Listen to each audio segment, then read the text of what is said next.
আনোয়ার ভাই একজন তৃণমূলের জনপ্রিয় নেতা, ঢাকা 12 আসনের অত্যন্ত জনপ্রিয় নেতা আনোয়ার ভাই। আমরা চাই আনোয়ার ভাইকে পূর্ণ মূল্যায়ন করা হোক। ঢাকা 12 আসনের লোকজনই চায় সেই অনুযায়ী ওনাকে যথাযথ মূল্যায়ন করা হোক।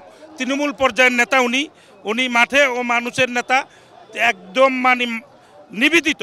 ওনার নিবেদিত প্রাণ সাধারণ কর্মীরা ওনার জন্য পাগল।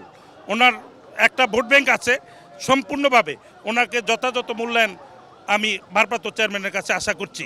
তিনি গত 17 বছর বহুভাবে নির্যাতিত হয়েছে, মামলা হামলা জর্জরিত। তাই ওনার ত্যাগ দলের হাইকমান্ড, আমাদের অ্যাক্টিভ চেয়ারম্যান যথাযথভাবে মূল্যায়ন করবেন এবং এই ঢাকা 12 আসনের জনগণ তার পক্ষে